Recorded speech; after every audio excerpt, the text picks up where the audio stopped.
అందరికీ నమస్కారం. నేను మీ గోపాల్ అయ్యంగార్. శ్రీమతే రామానుజాయ నమః. 23వ తారీఖు జూన్ నెల నుంచి 29వ తారీఖు జూన్ వరకు మేషరాశి నుంచి మీనరాశి వరకు ఈ వారం ఫలాలు ఎలా ఉందో తెలుసుకుందాం. మీరందరూ కూడా మీ వారఫలమే కాదు, మొత్తం జాతకాన్ని తెలుసుకోవచ్చు. మీ జీవితంలో జరిగింది, జరుగుతుంది, జరగబోయేది ఎలా ఉందో మీ date of birth, time of birth, place of బర్త్ని బట్టి జాతకం రెడీ అయ్యి దాంట్లో ఉన్నటువంటి లగ్న స్థితి, నక్షత్ర స్థితి, రాశి దశని బట్టి మీ జాతకాన్ని అద్భుతంగా చెప్పవచ్చు అన్నమాట. దీనికి కొంచెం చిన్నగా గురుదక్షిణ ఉంటుంది. తర్వాత మనం అనుకున్న పనులు అవుతాయా కావా అని ఏ సమస్య ఉన్నా సరే దానికి చిన్న చిన్న పరిహారాలు ఉంటాయన్నమాట. అవి చేసుకోవటం వల్ల తప్పకుండా అనుకున్న పనులు కూడా మనకు తప్పకుండా నెరవేరుతాయన్నమాట. ఒకవేళ డేట్ ఆఫ్ బర్త్ లేని వాళ్ళకి కుడి చేయి మగవాళ్ళు, ఎడమ చేయి ఆడవాళ్ళు, అలాగే మీ యొక్క ముఖం కనిపించే ఫోటోలు పంపించండి. మీ జాతకం కూడా కరెక్ట్గా సిద్ధంగా ఉంటుంది, చెప్తాను.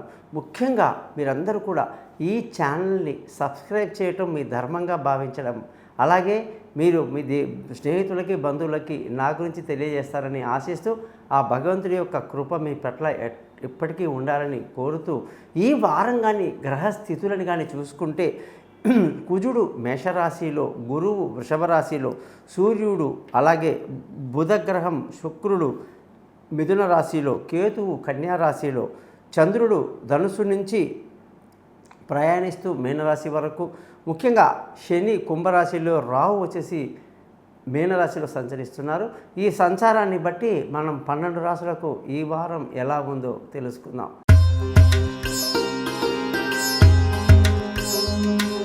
కర్కాటక రాశి వాళ్ళకి 23వ తారీఖు జూన్ నుంచి 29 జూన్ వరకు చక్కటి వారంగా ఈ వారాన్ని చెప్పొచ్చు. మొదట్లో కాస్త ఒడిదుడుకులు ఉన్నప్పటికీ రాను రాను మీ యొక్క క్రమశిక్షణతో దాన్ని అంతా దాటుకుంటూ ఈ వారం అంతా సంతోషంగా, ఆనందంగా గడపడానికి అవకాశాలు బాగున్నాయి.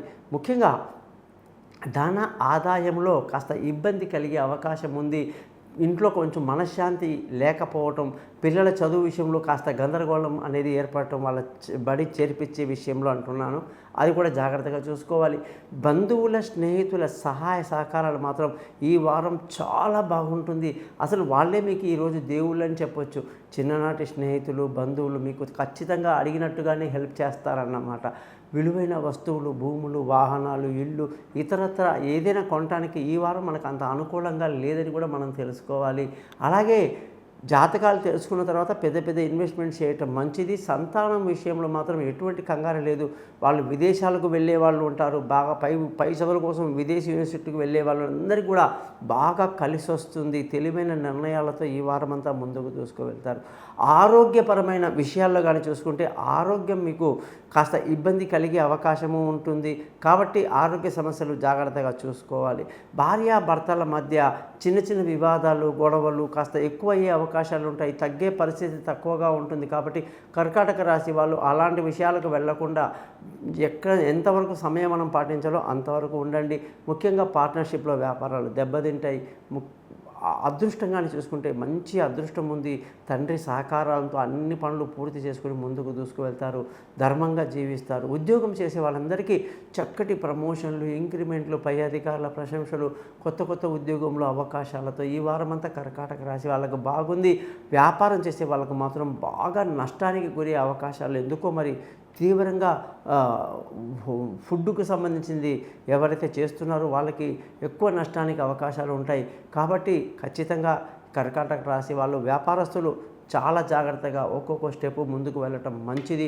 ఖర్చులు ఈ వారంగానే చూసుకుంటే కాస్త అదుపులో ఉంటాయని చెప్పవచ్చు.